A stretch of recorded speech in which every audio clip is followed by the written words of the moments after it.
On the morning of February 17, 1944, a 53-year-old Japanese admiral stood at his window on a tropical island and looked up at a sky he had been told, for 2 years, would always be empty.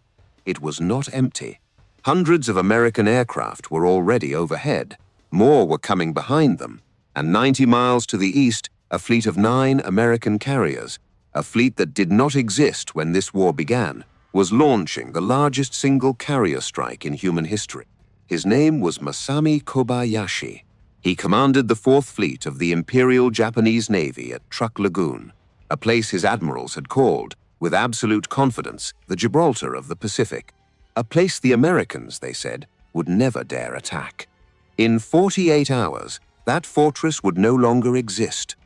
And what the Japanese admirals said in the smoking ruins of that lagoon, what they wrote in their diaries, what they confessed after the war, would change how we understand the Pacific War forever. This is the story of those 48 hours. Truk Lagoon, Dublin Island. A few weeks earlier, another tropical morning like every morning before it. Vice Admiral Masami Kobayashi stands at the window of his headquarters and looks out across water that has not yet begun to shine. The sky is the color of old steel. The lagoon is still dark, but in the pre-dawn gray, he can see the silhouettes of his ships at anchor. He counts them, slowly, the way he counts them every morning. It is his ritual. It is his small reassurance. 58 operational vessels, 300 aircraft on 5 airfields, scattered across the surrounding islands. A garrison of more than 40,000 men. The Gibraltar of the Pacific. He is 53 years old. He has been in the Imperial Japanese Navy since 1911, longer than some of his officers have been alive. He has commanded destroyers and cruisers. He has stood on the bridges of capital ships at the great naval reviews in the inland sea. He has watched the empire rise from a coastal navy of wooden hulls to a fleet that struck Pearl Harbor and reached the gates of Australia. He does not consider himself a brilliant man. He considers himself a faithful one. There is a difference, and he knows which one he is. His chief of staff enters quietly with the morning signals. Kobayashi takes them without turning around. "Any word from Agano?"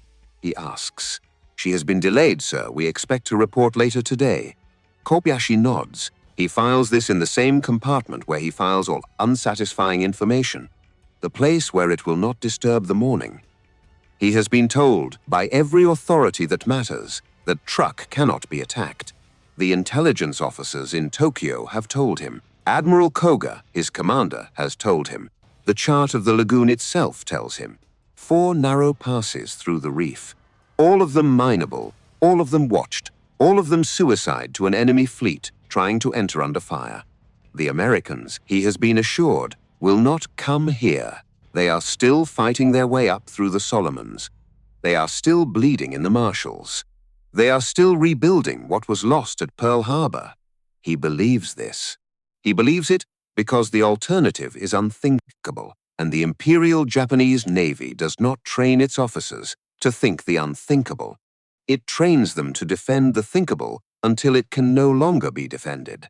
10 months earlier, in April of 1943, a transport plane carrying Admiral Isoroku Yamamoto was shot down over the jungles of Bougainville.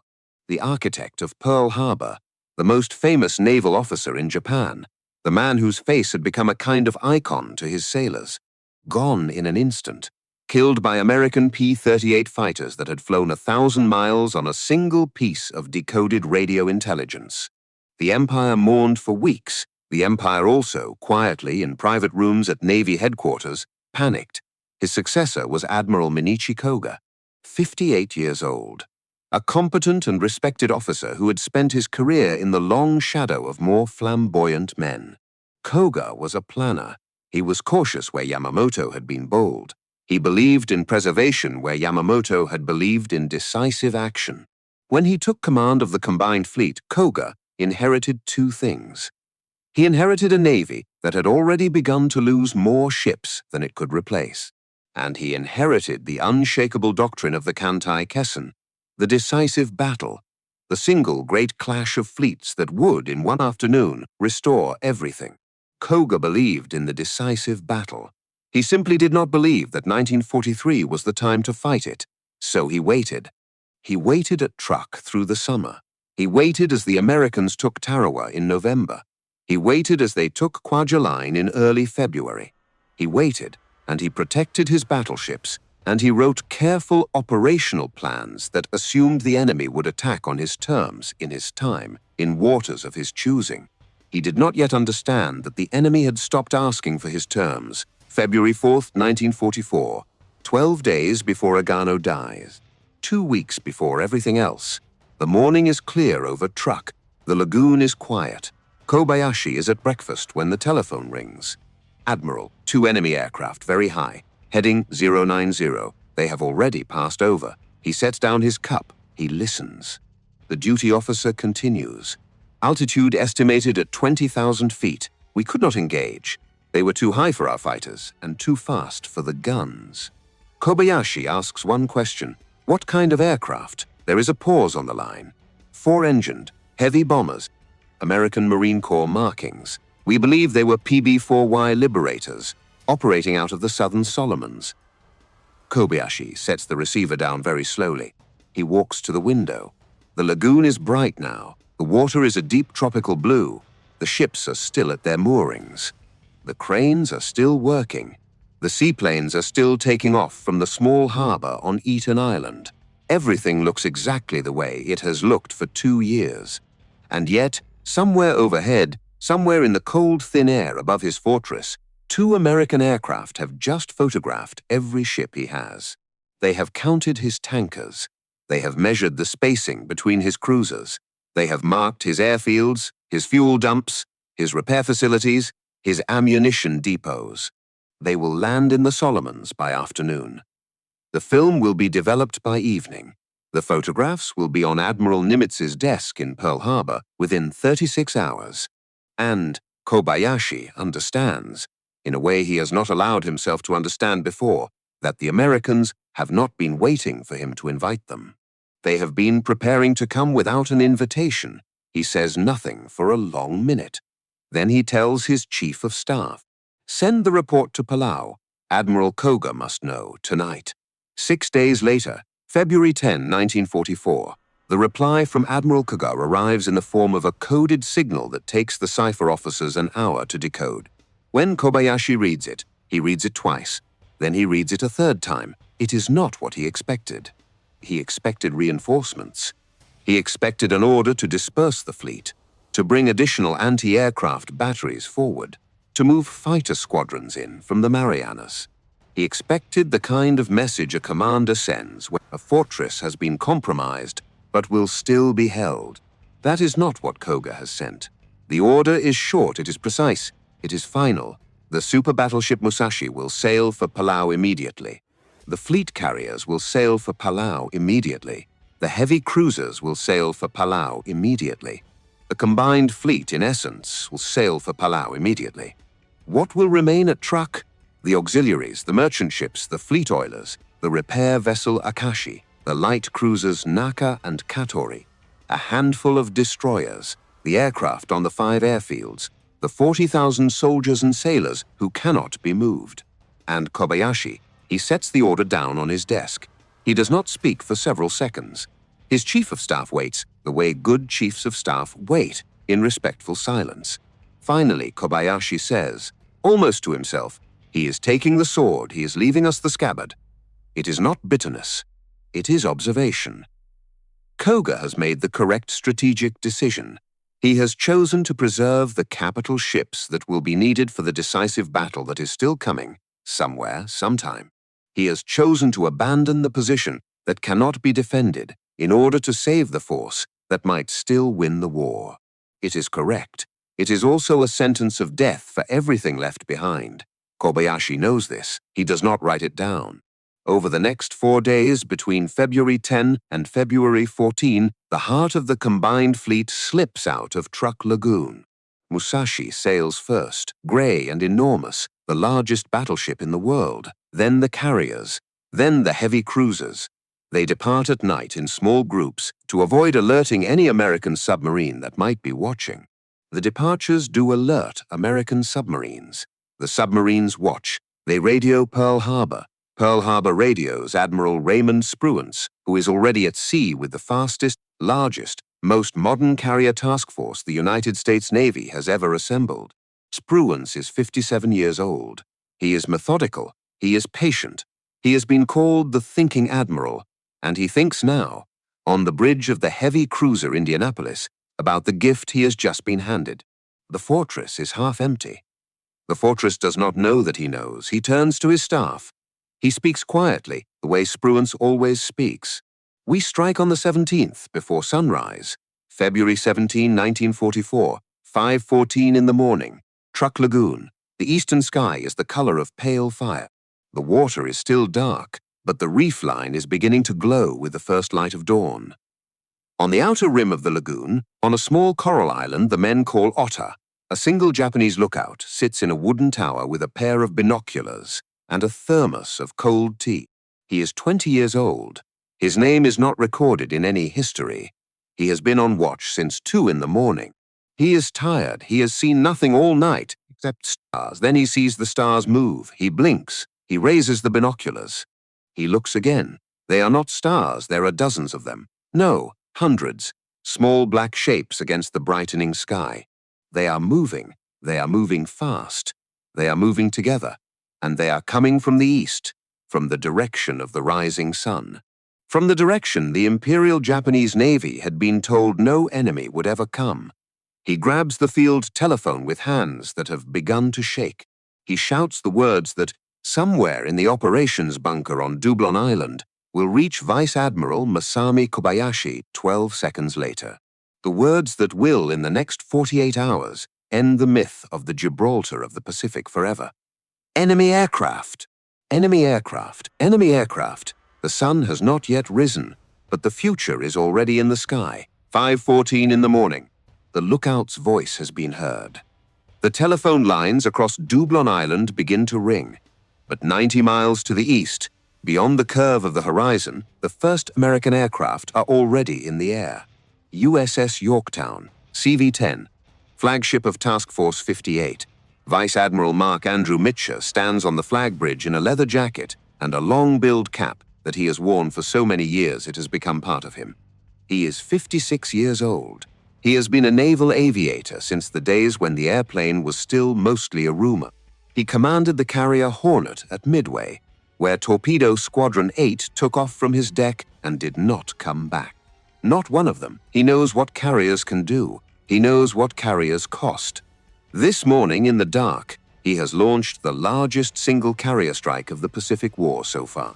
72 F-6F Hellcats lifted off 5 fleet carriers, Yorktown, Enterprise, Intrepid, and Bunker Hill, joined by the air groups of 4 light carriers, Belleau Wood, Cabot, Monterey, Cowpens. 9 flight decks, more than 600 aircraft within range. 1 target. The first Hellcats are over the lagoon before the lookout on the eastern reef has finished his second shouted warning. Inside the cockpit of one of those Hellcats sits a 25-year-old lieutenant junior grade from East Chicago, Indiana. His name is Alex Vrasiu. He flies with Fighting 6 off USS Intrepid. He has been hunting Japanese aircraft since the spring of 1943. He has 6 confirmed kills. He is about to make 3 more before the sun reaches its midpoint. Vrasiu is not thinking about history. He is thinking about altitude and angle and the small black shapes that have begun to climb up toward him from the airfields below. He is thinking the way every fighter pilot thinks about the next 20 seconds. The Japanese Zeros come up to meet the Americans the way the Imperial Japanese Navy has always come up to meet an enemy. With courage, with aggression, with the willingness to die. What they do not bring is experience. The Hellcats are faster. They are heavier. They carry more guns. They climb almost as well as the Zero, and they dive far better. Above 17,000 feet, the Zero is no longer the better airplane, and the men flying them on this morning, the men climbing into the rising sun above Truk Lagoon, are not the men who flew over Pearl Harbor. Those men are dead. They were killed at Midway, on the burning decks of Akagi and Soryu and Hiryu and Kaga, when their carriers turned into furnaces, and the pilots in the ready rooms had nowhere to go. They were killed in the long, grinding air battles over Guadalcanal in 1942, when every dogfight cost Japan irreplaceable training. They were killed over Rabaul in 1943, when American Lightnings and Corsairs picked them apart squadron by squadron. The Imperial Japanese Navy had begun the war with the finest carrier pilots in the world. Men with 700 hours of flight time, men with 1,000. Men who had flown in China for years before Pearl Harbor was a word anyone had heard. By February 1944, most of those men were ash on the bottom of the Pacific. The men in the Zeros climbing now over Truk are mostly boys. Some have 90 hours of total flight time. Some have less. They have been rushed through training schools that used to take 2 years and now take 6 months. They have been told that the spirit of the samurai will carry them through. They have not been told that the Americans they are about to meet have 1,000 hours each, and a year of combat, and aircraft that were designed in a country still building automobiles for civilians. The first dogfight lasts less than 4 minutes. Vrasyu drops onto a flight of 3 Zeros from above. His first burst hits the leader at the wing root. The airplane simply comes apart in the air. He pulls up, rolls, comes down again. The second Zero tries to turn inside him and cannot. Vrasyu's 50 caliber guns walk a line across the cockpit, and the Zero falls away trailing white smoke. The third pilot panics and dives. Vrasyu follows him down to 4,000 feet, fires once, and watches the Zero hit the water in a long, flat splash that does not even make a fireball. 3 kills in 4 minutes. He climbs back to altitude. He is breathing hard. He is not thinking about the 3 young men he has just killed. He is looking for the next ones. Across the lagoon, the same scene is repeating itself in 100 small variations. Hellcats from Enterprise. Hellcats from Bunker Hill. Hellcats from Essex. They are not slower than the early war reports claimed, and they are not better airplanes than the Japanese will admit until decades later. They are simply, for the first time in this war, in numbers the Imperial Japanese Navy cannot match. By 7 in the morning, 56 Japanese aircraft are burning, in the air or on the ground. By 8, the number is over 100. By 9, the airfields on Dublon and Eton and Param and Moen are no longer airfields. They are scrapyards. The sky over Truk Lagoon belongs to the United States Navy, and the second wave is already coming in. These are the dive bombers, the SBD Dauntlesses, the new SB-2C Helldivers, and the Avengers, the TBF and TBM torpedo bombers, heavy with 500 and 1,000-pound bombs, and aerial torpedoes that have finally, after 2 years of fixing them, started to work properly. They are not interested in airplanes anymore. They are interested in ships. There are 50 Japanese ships in the lagoon. There is nowhere for them to go. The first ship to die is the Ikoku Maru. She is an armed merchant cruiser, built in 1940 by Tama Shipbuilding for the line under a naval subsidy. Requisitioned by the Imperial Japanese Navy in 1941. Less than 4 years old on the morning she dies. On this morning, she is loaded with aviation fuel and ammunition. She is moored on the western side of the anchorage. She has a crew of nearly 900 men. At 9:25 in the morning, 2 American dive bombers drop on her from 12,000 feet. One of the bombs goes through her main deck and detonates in a magazine. The explosion is not like other explosions. Witnesses on Dublon Island, 4 miles away, will say later that the sky itself turned white for a moment. A column of fire rises 700 feet into the air, dragging pieces of ship and pieces of men with it.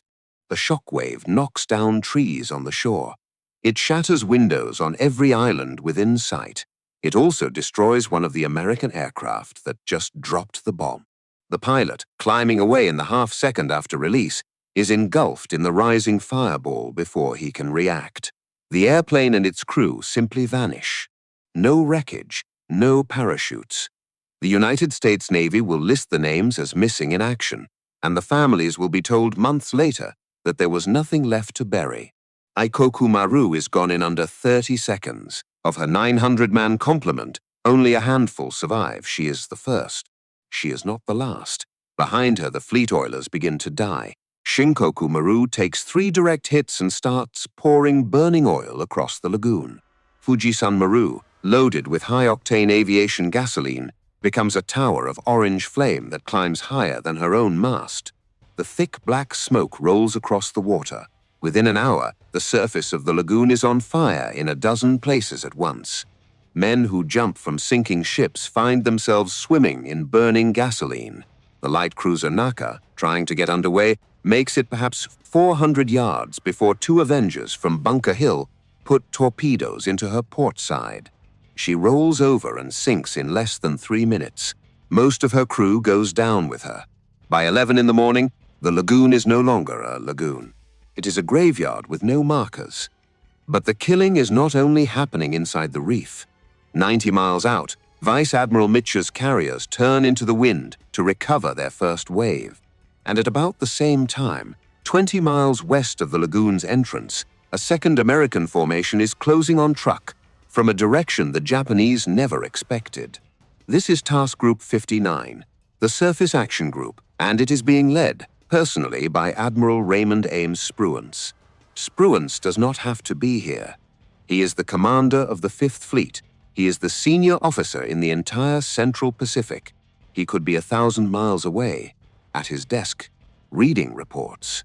He's chosen, instead, to come along on this operation on the heavy cruiser Indianapolis, with 2 battleships, 2 cruisers, and 4 destroyers, to do something the Imperial Japanese Navy has been waiting 2 years to see. He has come to fight a surface battle. The Japanese have been writing memoranda about the decisive battle since the 1920s. The Kantai Kessen, the great fleet engagement on the open sea, where battleship would fight battleship, and the outcome of the war would be decided in a single afternoon. The Americans have refused to give it to them until now. Spruance has brought Iowa and New Jersey. These are the newest battleships in the United States Navy. They displace 45,000 tons each. They carry 9 16-inch guns apiece. They can make 33 knots, faster than any battleship Japan has ever built. They have been at sea for less than 4 months. He is bringing them to Truk to use them. His orders are simple. Find any Japanese warship that escaped from the lagoon during the night. Sink it. The first contact comes at 12:30 in the afternoon. The light cruiser Katori, slow and aging, trying to make her way north toward the empty horizon, is spotted by an Avenger from Cowpens. The Avenger radios her position. Iowa and New Jersey turn toward her at 28 knots. Katori never has a chance. The first 16-inch salvo from Iowa straddles her at 20,000 yards. The next salvo hits. A 16-inch shell weighs 2,700 pounds.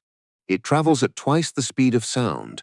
When it strikes a light cruiser, the cruiser does not absorb the blow. The cruiser disintegrates around the point of impact. Katori begins to break apart while she is still afloat. Her bow lifts. Her stern settles. Her crew, those who are still alive, jump into a sea already on fire from oil pouring out of her ruptured tanks. She is gone in 19 minutes. The destroyer Maikaze is escorting her.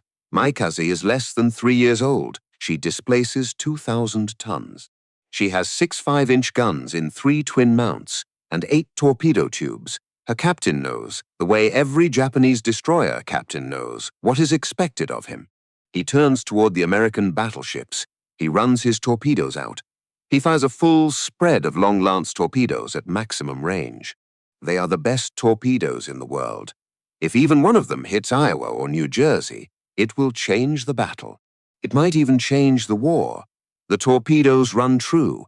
They run for the American line. They do not arrive in time. Because the American destroyers, Izard and Burns and Bradford and Charette, have already opened fire with their 5-inch guns. They are closer to Maikaze than the battleships are. They have radar fire control. They do not need to see her clearly. They simply need to know where she is. Within 4 minutes, Maikaze is on fire from bow to stern. Within 7, she has stopped moving. Within 10, she rolls over and disappears, taking her entire crew with her. There are no survivors, not one. Her torpedoes pass harmlessly through the water where Iowa had been 30 seconds earlier. The American formation has already turned. A few ships manage to slip past Spruance's gun line in the confusion and disappear into a rain squall to the north. The destroyer Nowaki. A few small auxiliaries, they will reach Japan, they will tell the story, but the rest of the surface forces that left Truk during the night are dead by sunset. And the carriers are not finished. The afternoon is spent grinding through whatever is left. Cargo ships, tankers, submarine tenders, patrol craft. The destroyer Fumizuki, hit by dive bombers, sinks where she is anchored. By 6 in the evening, the lagoon has been burning continuously for 12 hours. The sun goes down through a curtain of black smoke that stretches from horizon to horizon. Up da dan vau sao chep, tuan bo duan zuide va dan vau cho vu soir. 90 miles to the east, Task Force 58 is preparing for the night. The carriers maintain their formation. The combat air patrol thins as the sky darkens. Mitch's pilots are exhausted. They have flown all day, they will fly again before dawn. But before they do, the war comes looking for them. At 3 minutes after 10 in the evening, a single Japanese aircraft appears low over the water on Task Force 58's southwest flank. It is a Nakajima B-5N. The Allies call it the Kate. It is the same kind of torpedo bomber that helped sink the battleships at Pearl Harbor. It is now obsolete. Its pilot is one of the few veteran flyers left in the air group at Truk.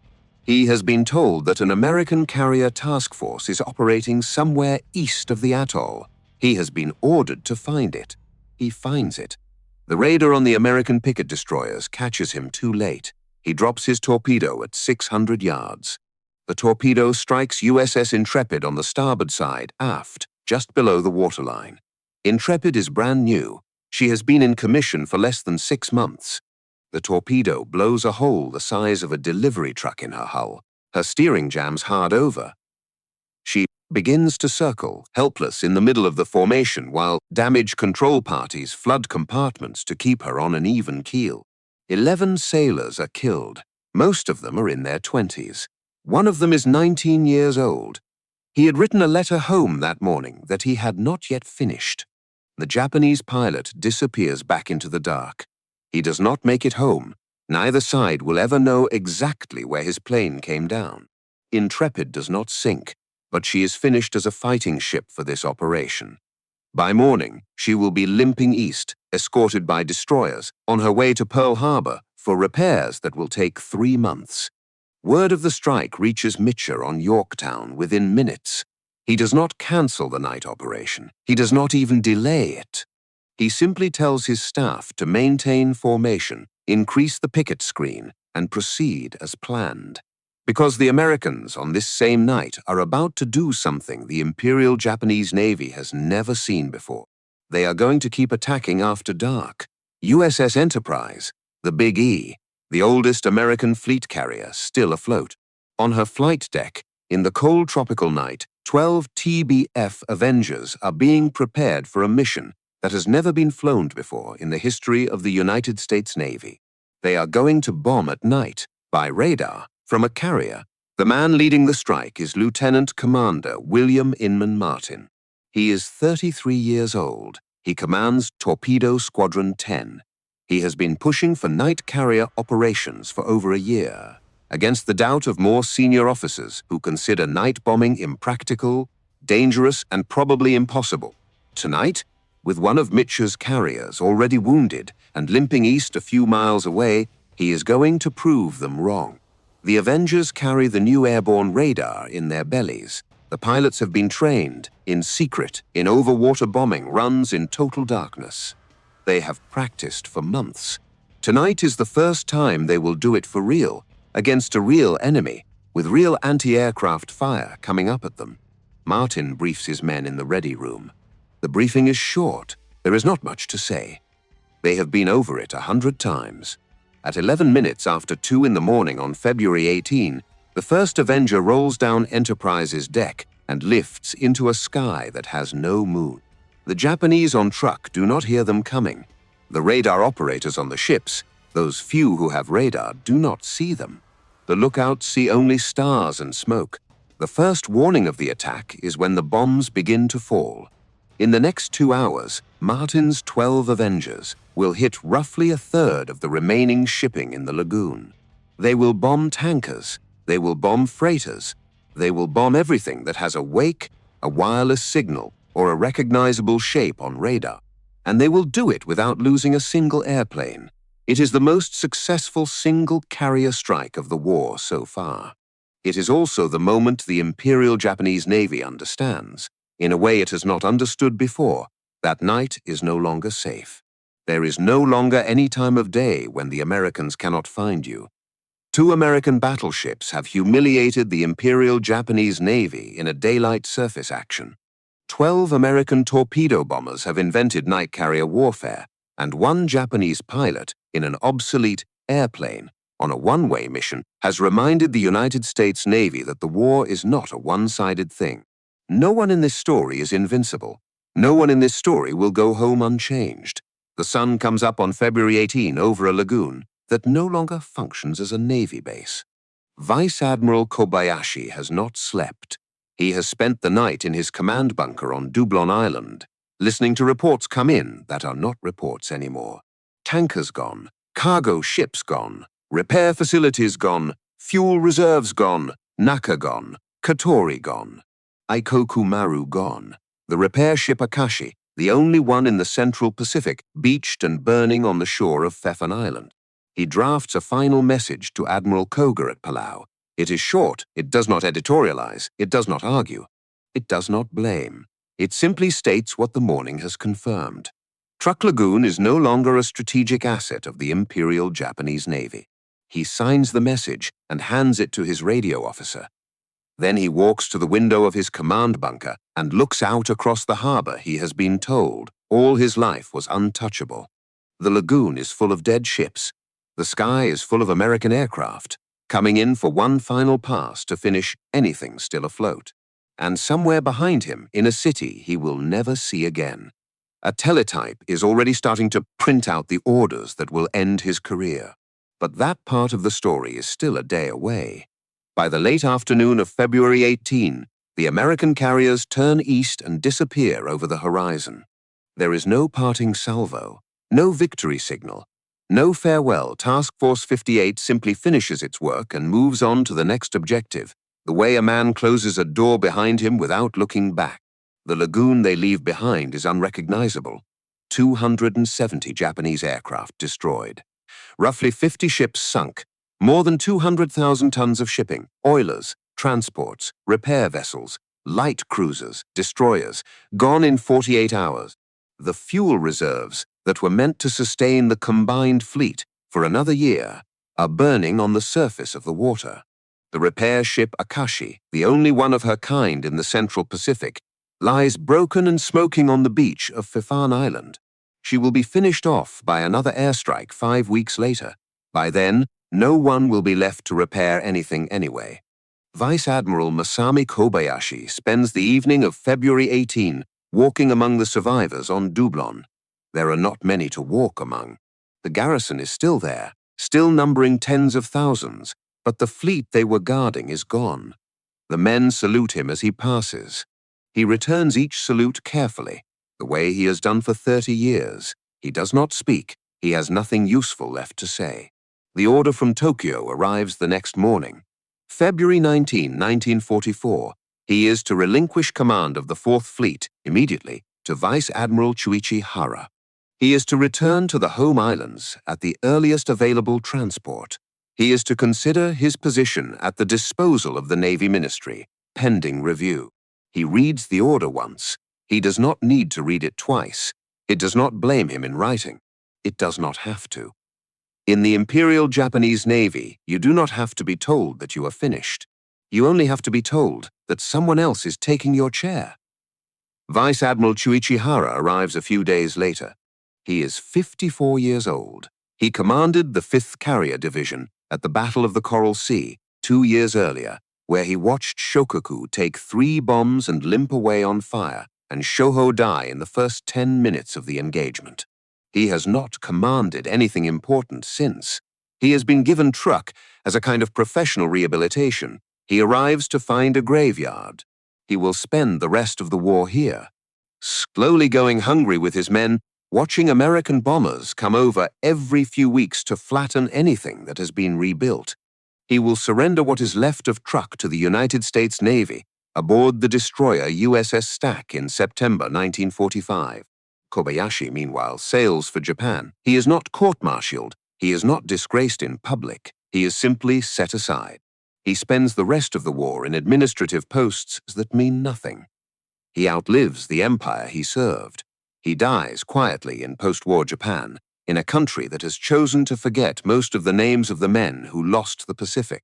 The man who ordered the withdrawal of the combined fleet from Truk, the man whose decision left Kobayashi holding an empty anchorage, is not punished. His name is Minechi Koga, and he has at this moment about 6 weeks left to live.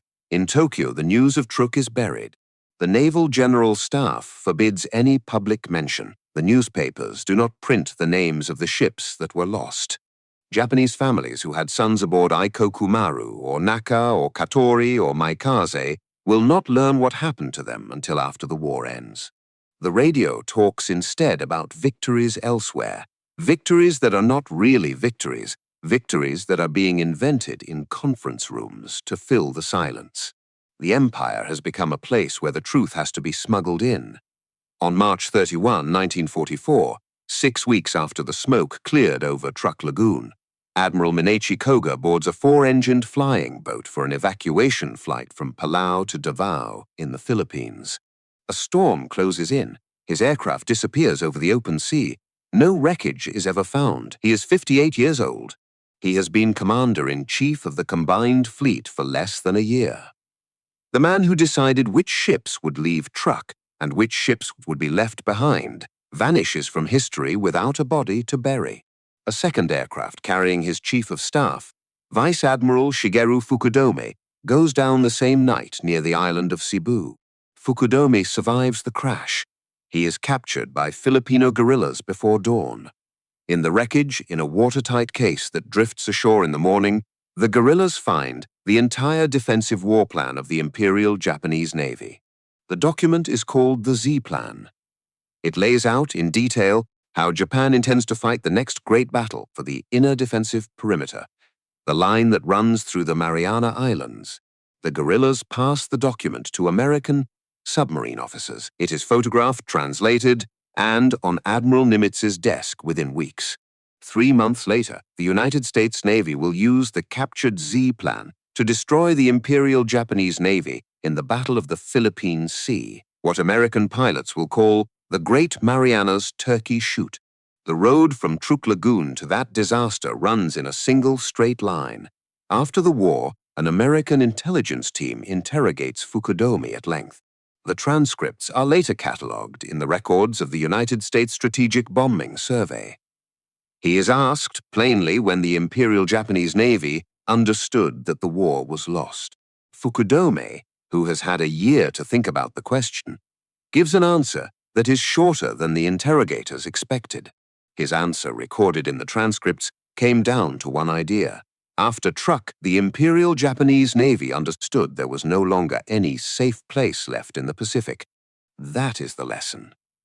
Admiral Chester Nimitz in Pearl Harbor looks at the photographs of the burning lagoon and makes a decision that will shape the rest of the war. He will not invade Truk. He will leave it where it is. He will leave the garrison there. He will leave the Japanese flag flying over Dublon Island. And he will go around it. This is what the war becomes after February 1944. The Americans no longer have to take every island. They only have to take the ones they need. The rest are left to wither. Tens of thousands of Japanese soldiers and sailors will spend the next 18 months on the islands of Truk Lagoon, slowly running out of food. They will eat their work animals. They will eat the rats. They will plant gardens in coral soil that does not want to grow anything. By the time they surrender in September 1945, many of them weigh less than 100 pounds. Some weigh much less. They never see another American ship sent against them. They never see another American landing force. They are simply left there in the silence after the storm to find out what happens to men who are no longer worth the cost of conquering. 25 years later, in 1969, the French underwater explorer Jacques Cousteau brings a research vessel to Truk Lagoon and sends divers down to the wrecks. They find Aikokumaru still recognizable, lying on her starboard side in 200 feet of water. They find Shinkoku Maru, her decks covered in coral, her engine telegraph still set on the order it received the morning she died. They find Fujisan Maru, her hull blackened, her cargo holds open to the sea. They find rifles neatly racked. They find sake bottles.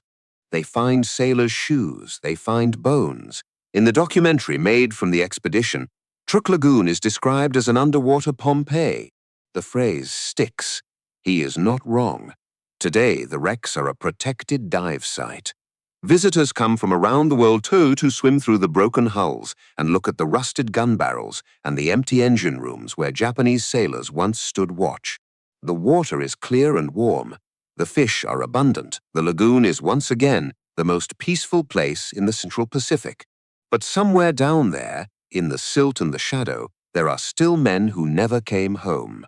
And the lesson their deaths were meant to teach, that a great power cannot win a modern war on courage alone when the enemy is fighting it with factories that never sleep, is a lesson that every generation seems to have to learn again, the hard way, for itself.